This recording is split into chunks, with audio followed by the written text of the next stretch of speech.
అందరికీ నమస్తే, welcome to Q news. నేను మీ రాము. అన్ని యుద్ధాల్లో ప్రాణ నష్టం జరుగుతుంది. సైనికులు, పౌరులు, నగరాలు, మౌలిక సదుపాయాలు, పెట్టుబడులు మీరు ఎక్కువగా కోల్పోతారు. కానీ ఈ యుద్ధంలో మరో నష్టం కూడా ఉంది. అదే చమురు. పశ్చిమాసియాలో అతిపెద్ద ఎగుమతి ఇదే. ప్రపంచ ఆర్థిక వ్యవస్థను నడిపే ఇంధనం ఇదే. ఇప్పుడు ఈ ఇంధనం యుద్ధ ఒత్తిడిలో చిక్కుకుంది.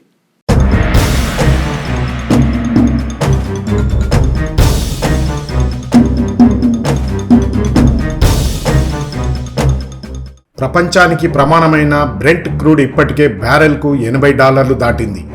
కేవలం ఒకే వారంలో ధరలు 15% పెరిగాయి. ఇది సాధారణ మార్కెట్ హెచ్చుతగ్గు కాదు, ఇది యుద్ధ ప్రభావం. German chancellor Friedrich merge America అధ్యక్షుడు డొనాల్డ్ ట్రంప్ సమక్షంలో ఆందోళన వ్యక్తం చేశారు. ఇది మా ఆర్థిక వ్యవస్థలకు నష్టం. చమురు, గ్యాస్ ధరలు పెరుగుతున్నాయి. యుద్ధం త్వరగా ముగించాలని ఆశిస్తున్నాం. కొంతకాలం ధరలు ఎక్కువగా ఉండవచ్చు, కానీ యుద్ధం ముగిసిన వెంటనే అవి తగ్గిపోతాయి. మునుపటి కంటే కూడా తక్కువగా అవుతాయి. కానీ వాస్తవం ఏమిటి? పోరాటం ఇంకా కొనసాగుతోంది.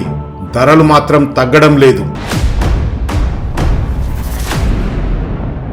ఇప్పుడు ప్రధాన ప్రశ్న, చమురు బ్యారెల్కు $100 దాటుతుందా?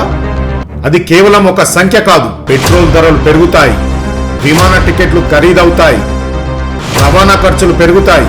పండించిన, తయారు చేసిన, దిగుమతి చేసిన ప్రతిదీ ఖరీదవుతుంది. $100 అంటే మైల్ రాయి కాదు, అది హెచ్చరిక, సంకేతం.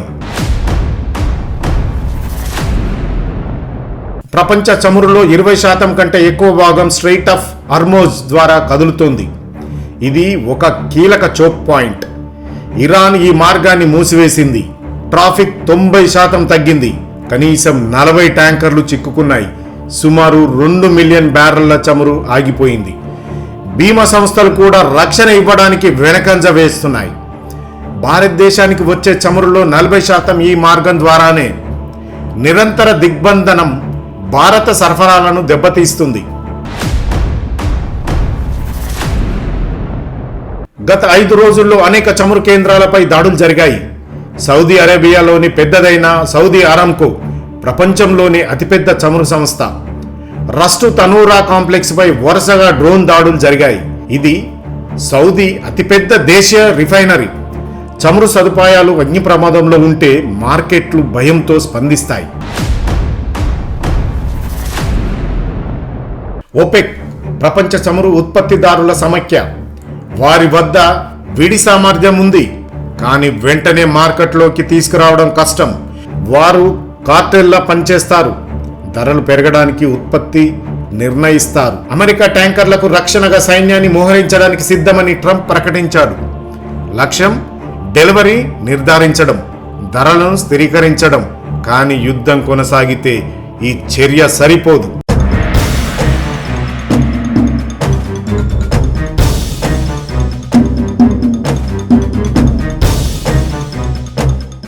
మూడు అంశాలు స్పష్టంగా ఉన్నాయి. హర్ముజ్ జలసంధి తెరుచుకుంటుందా? ఎనర్జీ సదుపాయాలు సురక్షితంగా ఉంటాయా? ప్రత్యామ్నాయ సరఫరా ఎంత త్వరగా వస్తుంది? ఇవి నిర్ణయిస్తాయి ఆయిల్ ధర ఎక్కడికి వెళ్తుందో. అధికారం నిశ్శబ్దంగా ముగియదు. కొన్ని మరణాలు ప్రమాదాలు కావు, అవి సందేశాలు.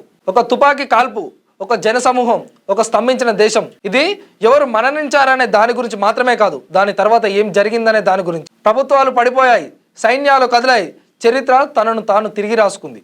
మీరు తెలుగు స్పష్టంగా చదవగలుగుతారా? తెలంగాణ యాస మీద మంచి పట్టు ఉందా? అయితే మీకోసం క్యూ న్యూస్ ఒక మంచి అవకాశం కల్పిస్తుంది. ఇది ప్రత్యేకంగా విద్యార్థులు, గృహిణులు, వయసుతో సంబంధం లేకుండా ఎవరైనా సరే మీరు ఇంటి దగ్గర నుంచే పని చేసుకోవచ్చు. మీ వాయిస్తోనే ఇంట్లో ఉంటూనే మంచి ఆదాయం సంపాదించుకోవచ్చు. ఇంకెందుకు ఆలస్యం? వర్క్ ఫ్రమ్ హోమ్ కి ఇప్పుడే సంప్రదించండి. మా నెంబర్లు 8688926084, 8143001981.